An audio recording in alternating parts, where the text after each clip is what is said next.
Olá! Nesta videoaula nós trataremos da introdução à farmacologia do sistema nervoso autônomo e da neurotransmissão colinérgica.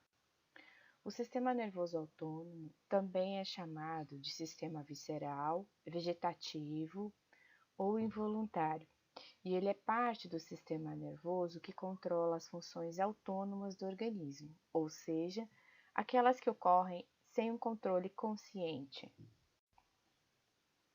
Esse sistema tem importância, tendo em vista que participa no controle de várias funções que resultarão na homeostase.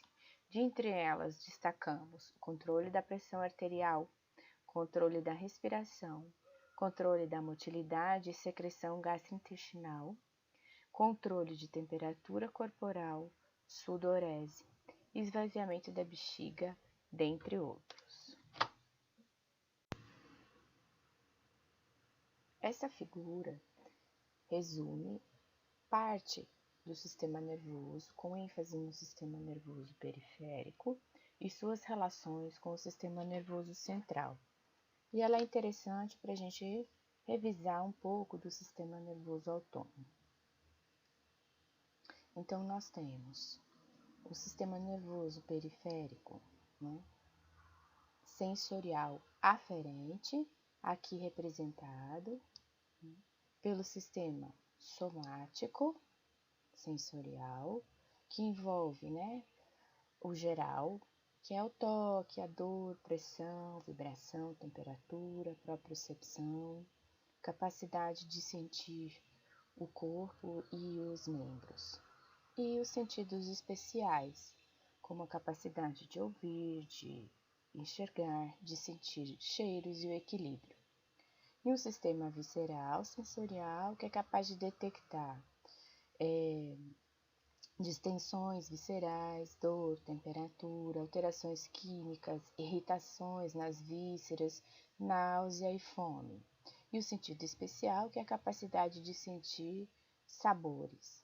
Esse sistema, então, sensorial aferente, está o tempo todo captando informações sobre o ambiente externo e interno do nosso corpo, enviando informações por meio dos nervos espinhais e cranianos para o sistema nervoso central, aqui representado por medula espinal, cérebro e cérebro. O sistema nervoso central processa essa informação sensorial que recebe e a gente tem uma resposta que é chamada de uma resposta motora eferente. Essa resposta motora eferente pode ser dada, então, pelo sistema somático motor, que envolve toda a inervação dos músculos esqueléticos, e pelo sistema visceral motor, que envolve, então, o sistema nervoso autônomo e sua divisão parasimpática e simpática, da qual nós vamos falar.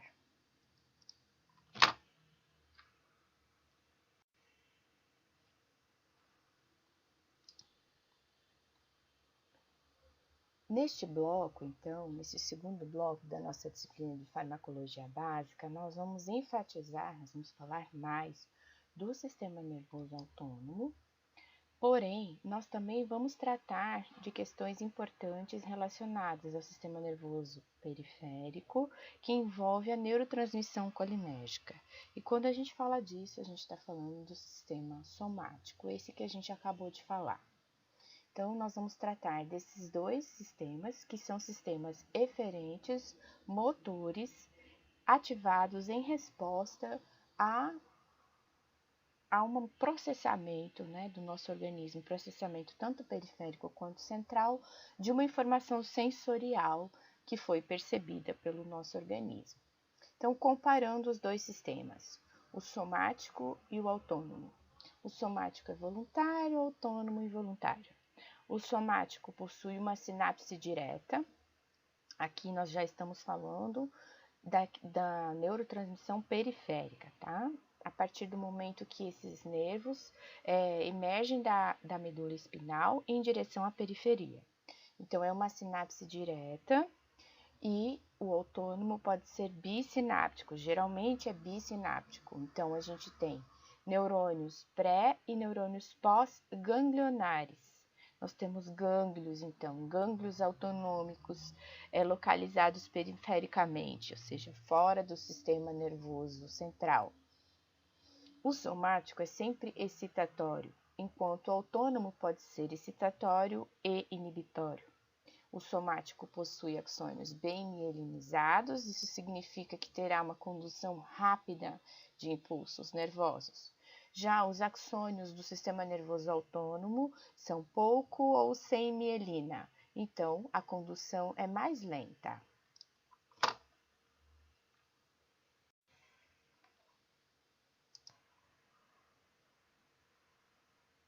Essa figura, ela traz ilustrado as informações do slide anterior. Então, o que eu gostaria de destacar aqui, sistema somático, uma única sinapse, um neurônio diretamente conectado à medula espinhal e ao órgão efetor, que é o músculo esquelético. Neurônios bem mielinizados. Já o sistema nervoso autônomo possui duas sinapses, ele é bissináptico. Um neurônio que emerge da medula espinal e vai contrair sinapse com o segundo neurônio, que geralmente é pouco ou sem mielina, e uma estrutura importante para o sistema nervoso periférico, que é um gânglio, né? Um gânglio, então, protege essa sinapse, um gânglio autonômico. A gente vai precisar desse conceito para vários momentos aqui, quando estivermos falando de sistema nervoso autônomo, essa questão do neurônio pré e pós-sináptico. Nós vamos falar muito disso. Então, o neurônio pré-sináptico é sempre o neurônio pré-ganglionar, quando a gente falar, e o neurônio pós-sináptico é sempre o neurônio pós-ganglionar. E nós temos, então, duas sinapses. Uma sinapse que acontece no gânglio, entre o primeiro e o segundo neurônio, ou entre o neurônio pré e pós-ganglionar, e uma sinapse que acontece entre o neurônio pós-ganglionar e o órgão efetor, que aqui no caso pode ser um músculo liso de vasos, glândulas, algum órgão, né, de alguma víscera.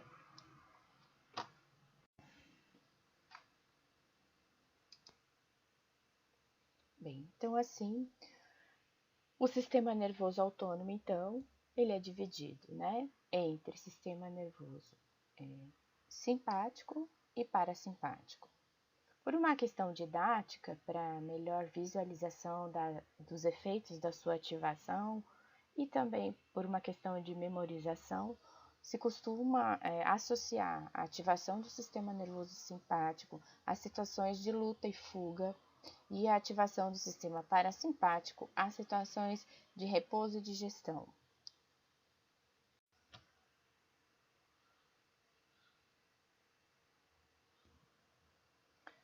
E o que seria então a situação de luta e fuga, né? Uma situação de luta e fuga, onde nós temos predomínio da ativação do sistema nervoso simpático. Como estaríamos, né?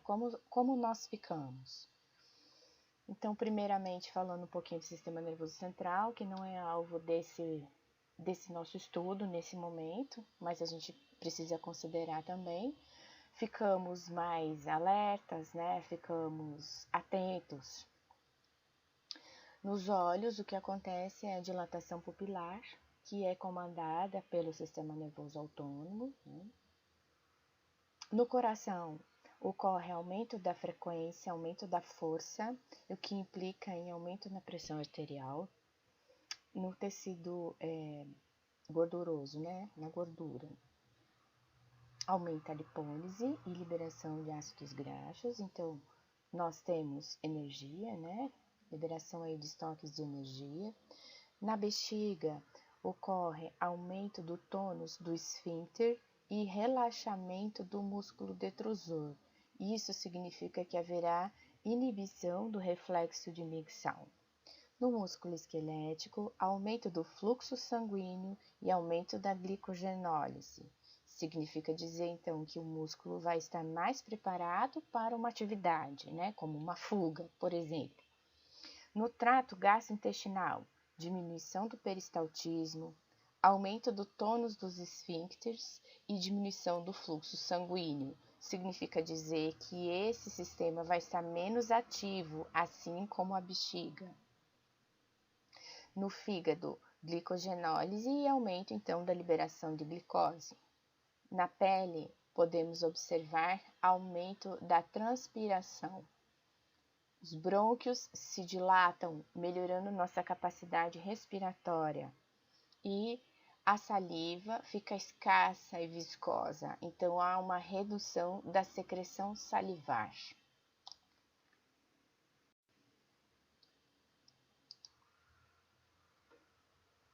O sistema nervoso simpático, ele também pode ser chamado, a depender da literatura que vocês consultarem, de sistema tóraco-lombar, que considera a sua distribuição anatômica, ou adrenérgico, que considera, então, o principal neurotransmissor que atua nesse sistema, ou catabólico, que tem relação com a sua função.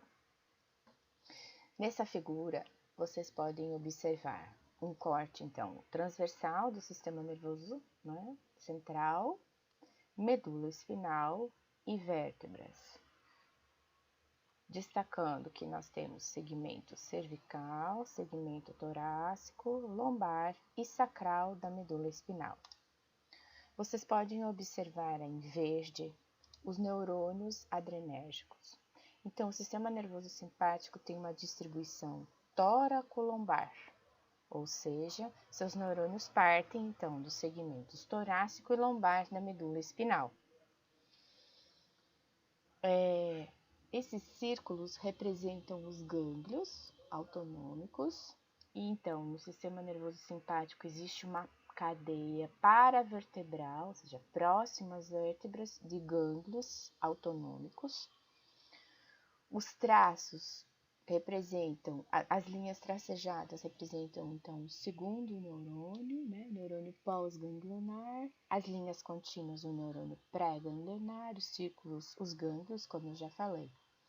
E a gente tem aqui, nesses retângulos, os órgãos que são inervados pelo sistema nervoso simpático. Então, revisando: olhos, pele, glândulas salivares, pulmões, coração, estômago, pâncreas, fígado e vesícula biliar, suprarrenais ou glândula adrenal, bexiga e genitais.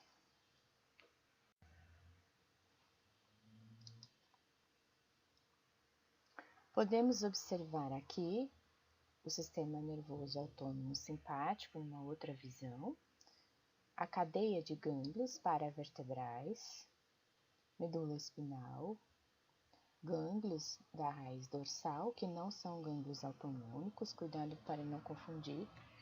Os gânglios autonômicos eles são paravertebrais, é diferente, tá?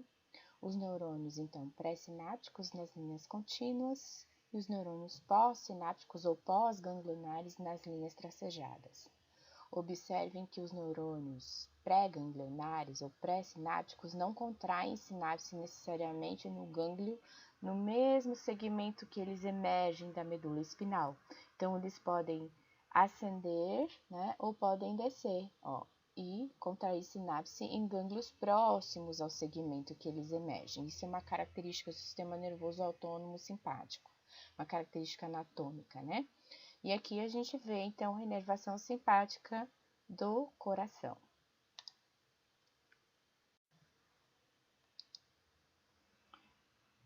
Então, resumindo, os neurônios pré-sinápticos do sistema nervoso simpático podem contrair sinapse com diferentes neurônios pós, como eu acabei de comentar, e o resultado são efeitos mais difusos, mais espalhados. A fibra, o neurônio pós-ganglionar, ela é longa, porque o neurônio pré-ganglionar é mais curto, por causa das cadeias paravertebrais ganglionares, e a gente tem as exceções aqui, os nervos esplânicos e a medula suprarrenal.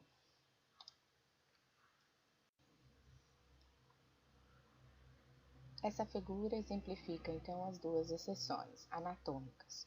Os nervos esplânicos são exceção porque eles não contraem sinapse na cadeia de gânglios paravertebrais.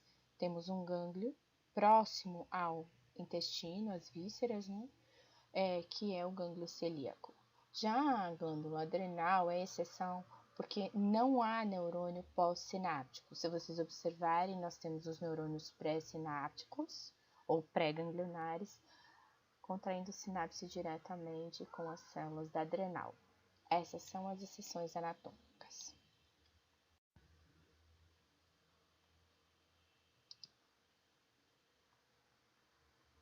O sistema nervoso parasimpático, então, ele é relacionado mais a situações de repouso e digestão. Ele é mais ativado, ele estaria predominantemente ativado em relação ao simpático durante situações de repouso e digestão. Quando esse sistema está mais ativado, a gente pode ter principalmente a acomodação visual, especialmente para a visão de perto, é um reflexo que utilizamos constantemente e é um reflexo parasimpático e também é responsável pela miose. A saliva se torna líquida, copiosa, né? Copiosa seria abundante. O coração diminui frequência e isso tem um impacto na diminuição da pressão arterial. O trato gastrointestinal se torna mais ativo, aumento da secreção, aumento de peristaltismo e diminuição de tônus esfincterianos. O reflexo de micção é um reflexo parasimpático também, então, quando o sistema nervoso autônomo parasimpático está mais ativo na bexiga, nós temos redução do tônus do esfíncter e aumento do tônus do músculo detrusor, o que faz com que a bexiga se contraia e nós temos a micção. No pulmão, o que é importante é que há constrição brônquica e esse efeito tem uma importância nas doenças respiratórias e daí nós vamos ter vários broncodilatadores que têm ação no sistema nervoso parasimpático.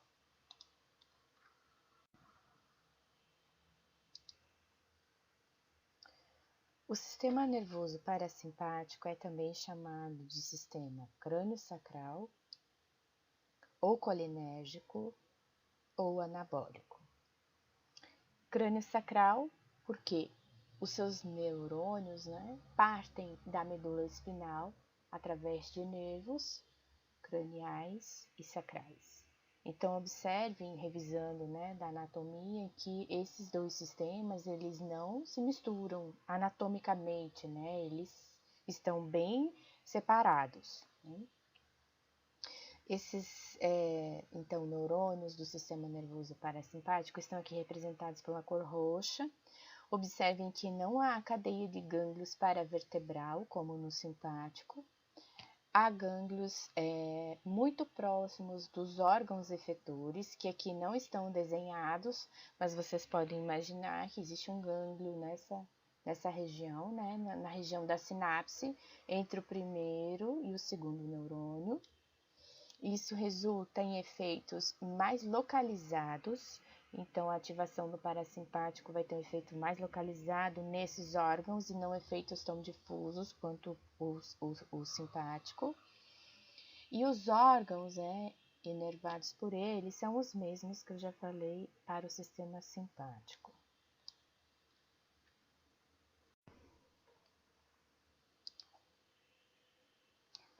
Essa figura traz um detalhamento maior dos nervos craniais e dos nervos sacrais para quem quiser fazer uma revisão da anatomia mais detalhada.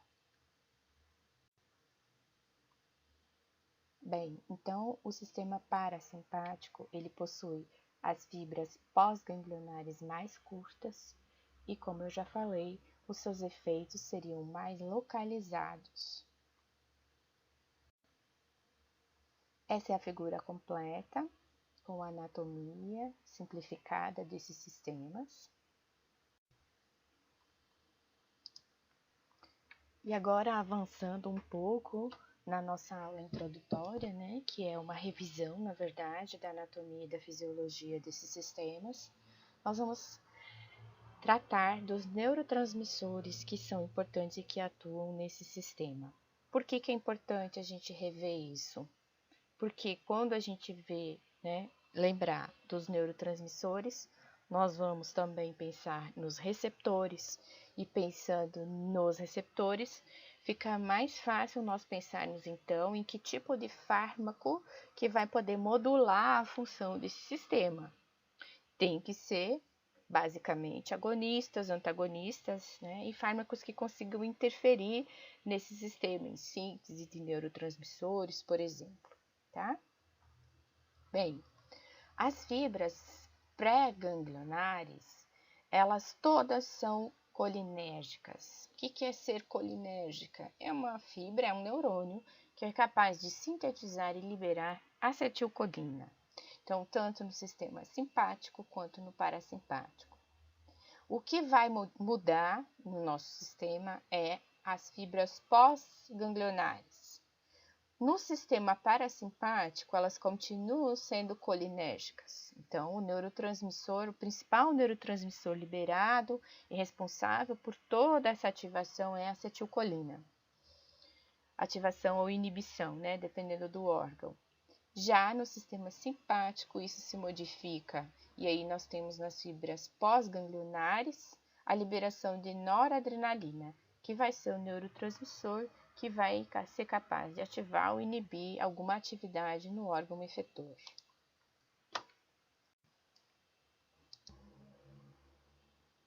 Essa figura resume o que eu falei até agora e acrescenta os receptores.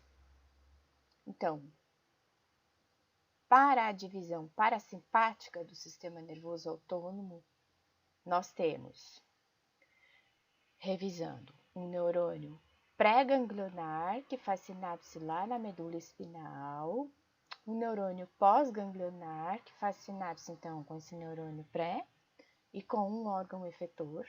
E aqui não está desenhado, mas vocês imaginam, nós temos um gânglio aqui, tá certo? O neurônio pré-ganglionar é um neurônio colinérgico. Ele libera na sinapse acetilcolina. A sigla para acetilcolina universalmente aceita é ACH, tá? É a sigla em inglês. O neurônio pós-ganglionar também é um neurônio colinérgico e também libera acetilcolina na sua sinapse com o órgão efetor. Em relação aos receptores, os receptores de gânglio, os receptores presentes nos gânglios parasimpáticos, todos são nicotínicos. E os receptores presentes nos órgãos efetores são todos receptores muscarínicos. A maioria dos efeitos é excitatória, né? Os efeitos da ativação do parasimpático e da ativação de receptores muscarínicos nos órgãos efetores. Mas também existe a possibilidade de inibição, e aqui o exemplo dado é o coração. Então, a ativação do parasimpático e sua ação no tecido cardíaco é inibitória.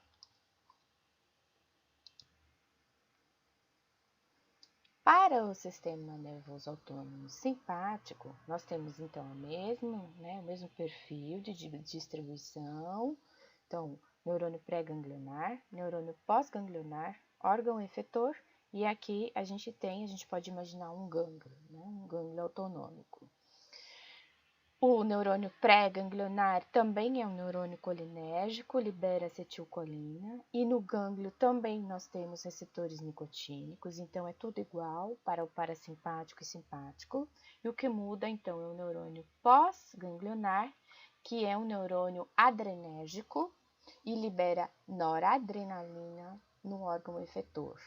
Noradrenalina ou norepinefrina, nós vamos falar sobre isso na aula referente a isso. Aqui está representada por NE, norepinefrina. Como muda o neurotransmissor, muda também o receptor. Então, aqui nós não temos receptores muscarínicos, temos receptores adrenérgicos, que são receptores para a noradrenalina.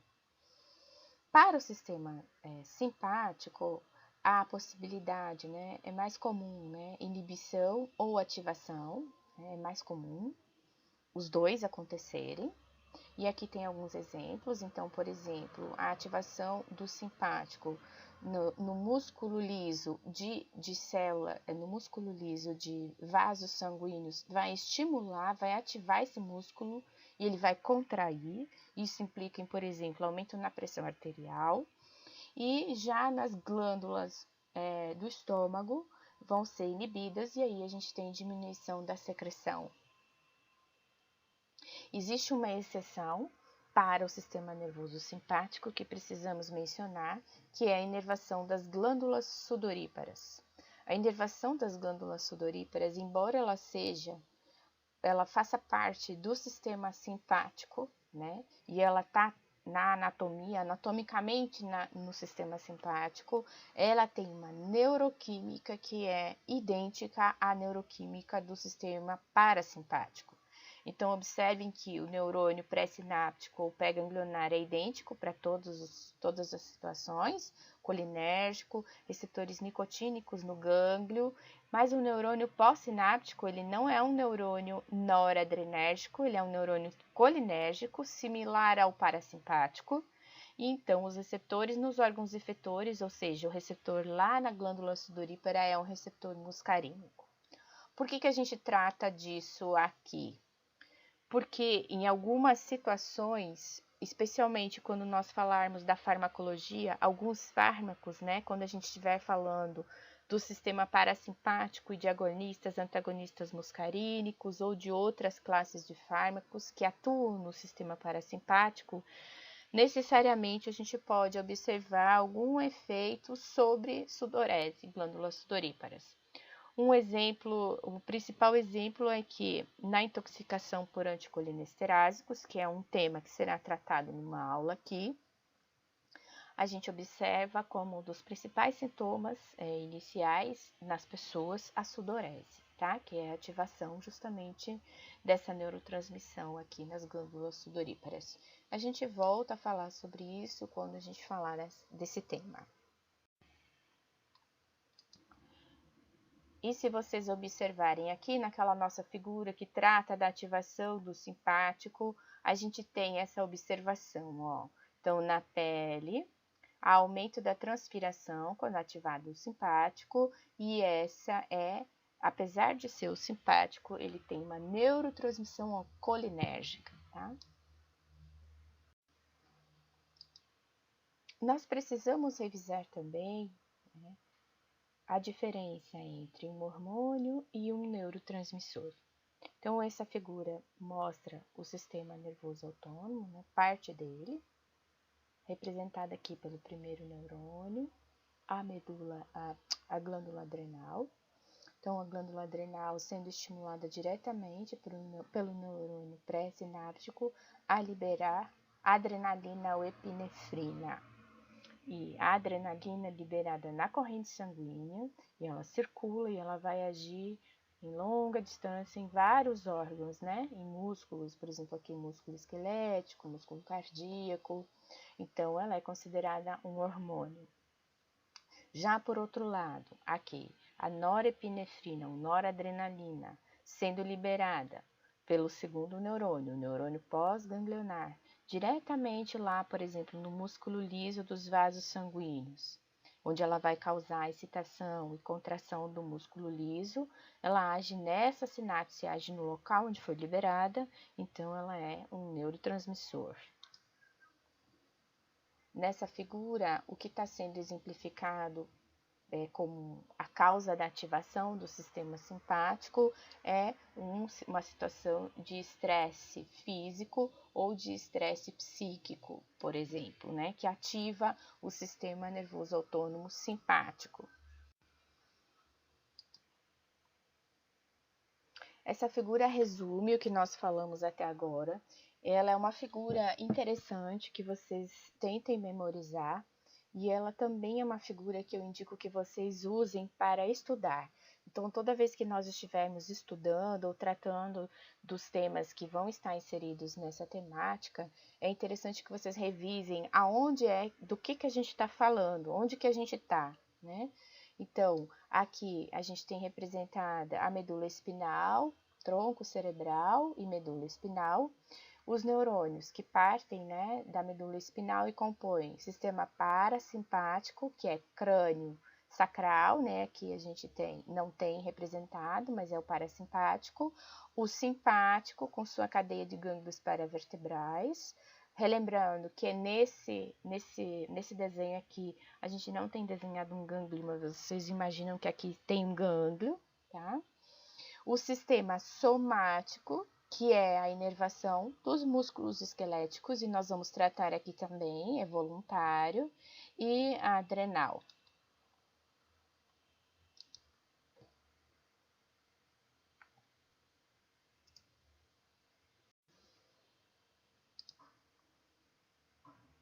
E para fechar, né, resumindo um pouco, para vocês terem uma visão geral de o que a gente precisa, de quais conhecimentos vocês precisam para esse módulo e de o que a gente vai tratar aqui, né? Nós vamos estudar então o sistema nervoso somático, motor somático e autônomo, motor, né? Também nervoso autônomo. O autônomo é dividido em parasimpático e simpático. O autônomo utiliza a neurotransmissão adrenérgica e colinérgica, o motor somático somente colinérgica. Nós precisamos distinguir que existe um estudo e uma divisão anatômica desses sistemas, nós precisamos relembrar isso. Nós precisamos também relembrar, né, e entender que existe um estudo, uma divisão neuroquímica desses sistemas. Então, quais são os mediadores, quais são os receptores, mecanismos de transdução de sinal e também mecanismos de síntese desses mediadores que a gente vai falar. E existe uma divisão, um estudo funcional de tudo isso, né? Então, quais são os efeitos biológicos da ativação desses sistemas, que é fisiologia, e por fim nós chegamos na farmacologia, que é entender quais funções podem ser moduladas por fármacos. E tudo isso considerando, então, todos os mecanismos periféricos. Nós não vamos tratar aqui de mecanismos centrais de modulação dessas respostas.